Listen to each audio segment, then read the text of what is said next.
many of you grew up like I did? Not rich. Now, I'm not theologically or philosophically shallow enough to tell you money will make you happy. Money will not make you happy. You get more money, it will make you more of what you are right now. If you are miserable and you get money, you will be lots of miserable. If you're a jerk and you get money, big jerk. And it'll mess with your family too. So money is not going to solve your problems, it's going to make them bigger. It's also going to make your opportunities bigger. If you're a generous person, your generosity will go into overdrive.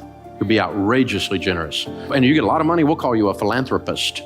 Cool word that means you give a lot of it away and you have a blast doing it. You found the most fun you'll ever have with money when you find that. So we live in a cause and effect world. What you plant, you will harvest. You will reap what you sow, right? So if you plant stupid, you will get a crop of desperate. I've done it. And if you plant corn, don't be looking for beans to come up. Don't be shocked by, because what you put into your life is what you're going to get out. So we found that there's 5 things that if you do these 5 things with money, over a period of time, like 10 or 15 years, you will build a level of wealth 100% of the time. And now I said a level of wealth. I don't know what level because I can't predict car wrecks and cancer. I can't predict tragedy. And I don't know what your income will be. But if you're working and you do these 5 things, you will build a level of wealth 100% of the time. And this is not some prosperity thing, and it's not mystical or magical. When I cover these 5 things, they're all common sense. But common sense is so rare now, it's like having a superpower. So let's look at the 5. The first one is get on a budget. A written plan. You have to do a budget on paper, on purpose, before the month begins, every month. If you worked for a company called You Incorporated and you manage money for You Incorporated, the way you manage money for you now, would you fire you? Don't answer that. We misbehave with money, and so we're disorganized. We don't have a plan. Nothing's written down. Decide. The interesting thing about each one of these principles is you can just decide today to do them. I had a guy working for me and he was not doing his process right. And I sat down, I said, this is what you need to do. And he goes, well, it's not the way I do it. And I said, change. And he said, well, I'm not like you. And I said, change. You can decide today to be good at this or leave. You can decide. You can decide to do a budget today. Get out a yellow pad or go free budget online, everydollar.com. You can decide today. I'm going to start managing money well today. Because you're going to keep getting what you've been getting if you keep doing what you've been doing. You know this, right? Sowing and reaping. And the second one is you need to get out of debt. Now, we know this one. You knew Dave Ramsey was going to talk about getting out of debt because you know the Bible says the borrower is slave to the lender. It's real. Now, here's the deal. Think about this. Your most powerful wealth building tool is your income. Let me show you what slavery looks like. This week, they came out with new data that shows that the average car payment in America today, according to the National Auto Dealers Association, is $499. That's dangerously close to $500. You take $500 a month and invest it from age 30 to age 70 in a decent growth stock mutual fund, you'll have $5.6 million. That's what a car payment costs you. So who'd you make rich? General Motors, Ford, Lexus, I don't know, Toyota, who was it? You made somebody rich, and it wasn't you. And you're driving along in something you can't afford, scratching your head and wondering why your kid's college fund isn't funded. Because we're giving it all to somebody else. And they have nicer furniture in their building, have you noticed? Something's going on here, guys. And some people in here got a student loan that's been around so long you think it's a pet. You got MasterCard in your life. I mean, it's hard to be a slave if you don't have a master, so you might as well. We've discovered bondage and American distress. It just keeps going and going. And I've done it too, y'all. I'm not picking on anybody. I'm just saying, here's the deal. Think about this. What if you had no payments? Can't even get my head around that. Well, you're always going to have a car payment. I hear people say that. Little man can't get ahead. You're always going to have a car payment, so drive something nice. YOLO.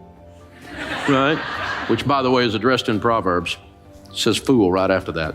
See, these are how we talk when we're losing. You can't get ahead. I sure hope we can elect a president who will fix my life. Not going to happen. Neither one of them got the goods, I'll just tell you. You're in charge of your life. It's the only one that's going to work. And that's what changes. So how do you get out of debt? Well, you have to decide to not borrow anymore. That's the first step, isn't it? We had plastic surgery at our house. Had a plastectomy. Decided we're not borrowing money anymore. MasterCard.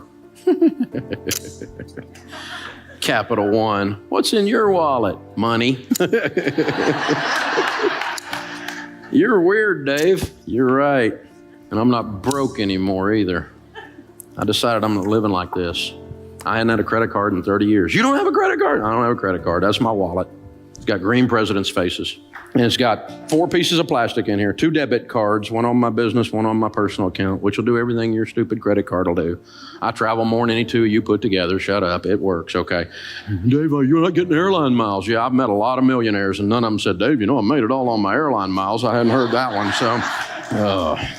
so I got my driver's license and my handgun carry permit. The third thing, once you're out of debt, then you need to be careful to foster high-quality relationships. What's that got to do with money? Everything. There's a huge correlation for those that build wealth and who they hang around with, because you become who you hang around with. Have you noticed that? You don't let your kids hang around with little juvenile delinquents, right? If little Johnny down the street's a weed head, you don't let your kid run with little Johnny because you know you're going to have a weed head in your house, right? We know this. So they come home with that mouth on them, and you're going, where'd you learn that? I'll get you knocked in the next week in this house. Where'd you think you could get away with that? I'll take you out and make another one look just like you. It's because they're hanging out with little Johnny, right? You know what happens. We're the same way, y'all. We're the same way. You talk like the people you hang around with.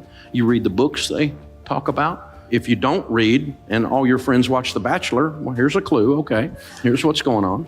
If this is all you know about is reality TV that's not a reality, probably we need to change our diet, Read a book. And so Charlie Tremendous Jones said 5 years from today, you'll be the same person you are today, except for the books you read and the people you meet.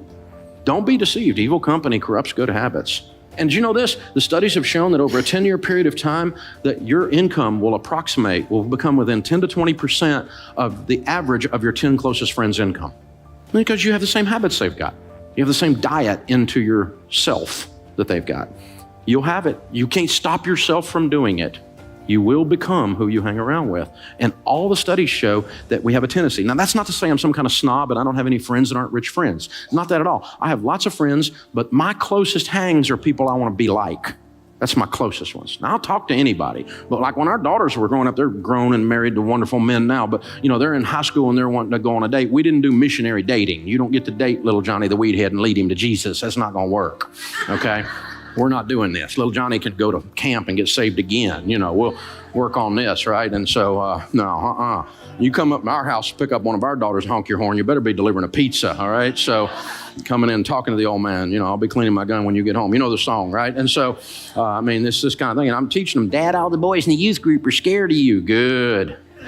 Keeps away 2 things you don't want, baby doll. You don't want jerks and you don't want wusses.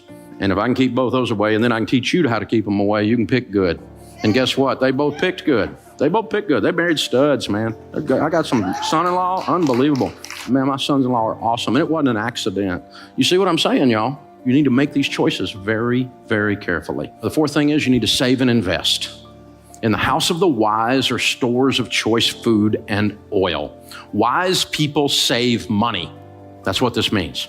And so it was used in the marketplace, like we use green presidents' faces, as a medium of exchange. If you had a carafe of oil, you were ready to do business. It was a sign of wealth. There were 2 classes of people, poor people and rich people. Most of the people were poor people. This is the Mediterranean. We're talking they ate hummus and olives, no meat, a little bit of bread, maybe a fish if they got some meat, but that was it. Rich people ate what we eat every day, spices, good meat, Charleston food scene. You know what I'm saying, right? Cooking it up right. That's fine food. Stores of choice food and oil. Choice food and oil are symbols of wealth. So let's read that again. In the house of the wise are stores of money. By the way, the rest of that one says, and a foolish man devours all he has. If you spend everything you make, the Bible just called you a fool again. I've been a fool. Call me a fool too. And I decided to change. Wise people save money.